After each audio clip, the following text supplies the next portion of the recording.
वो सभी चमकदार वस्तुओं में प्रकाश के स्रोत के रूप में स्थित हैं। वो सभी प्रकार के अंधकार से परे और अव्यक्त हैं। वो ज्ञान का विषय है और वही ज्ञान का लक्ष्य है। वो सबके हृदय में विराजमान है। श्रीमद् भगवद गीता। तुम उसी को देख पाते हो जो तुम हो, और तुम वही जो तुम देखते हो। मैं सभी के घरों में निवास करता हूँ। मेरी ऊर्जा सभी जगह समान रूप से वितरित है। जो मुझे पहचान लेता है उसको मैं भक्ति रस प्रदान करता रहता हूँ। मैं सर्वनाश कर सकता हूँ। मेरे रुकने की वजह मेरे भक्त हैं। जिस दिन मेरे सभी भक्त मर जाएंगे, मैं सर्वनाश कर दूंगा।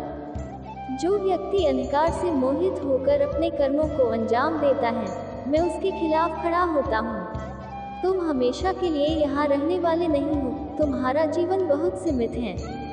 जो मनुष्य यहाँ आता है वह अपनी क्षमता को तलाशने के लिए आगे बढ़ता है।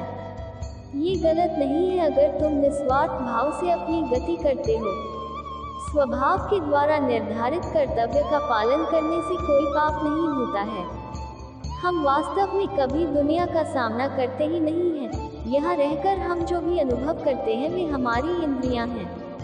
तुम केवल अपने कर्म पर नियंत्रण कर सकते हैं। तुम्हारे कर्म के परिणाम का तुम दावा नहीं कर सकते।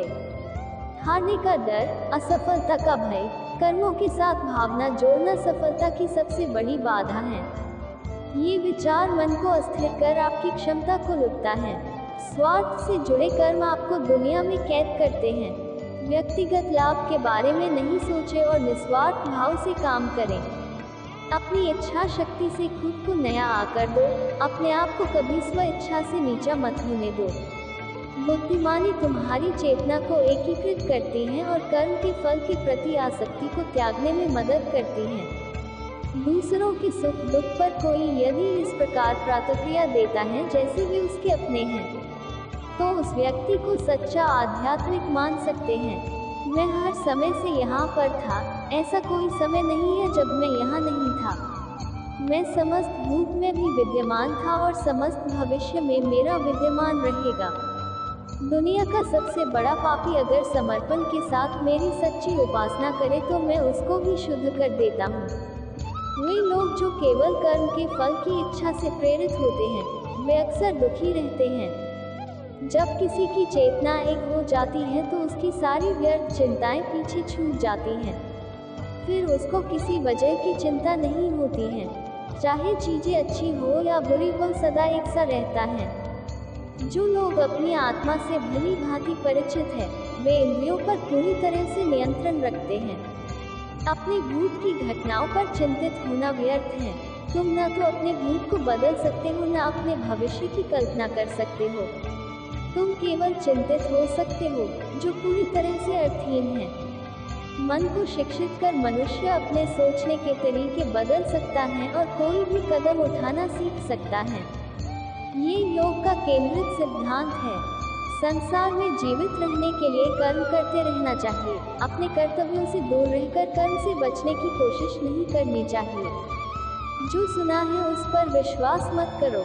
कुछ लोग अपने विवेक से मुझे अपना बनाते हैं, कुछ लोग ज्ञान से, कुछ लोग कर्म से, कुछ योग से। तुम मुझे किस रूप में प्राप्त करना चाहते हो, ये पूरी तरह तुम्हारे ऊपर है।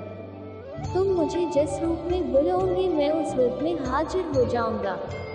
तुम मेरे प्रति सदा चौकस रहो, मेरी उपासना करो, अपने हर एक काम के लिए मेरा स्मरण करो। मैं वादा करता हूँ तुम मेरे प्रिय बने रहोगे। जो मेरे प्रिय हैं उनको मौत का भय नहीं रहता है। मौत उनके लिए मात्र पुराने वस्त्र उतारने के बराबर है।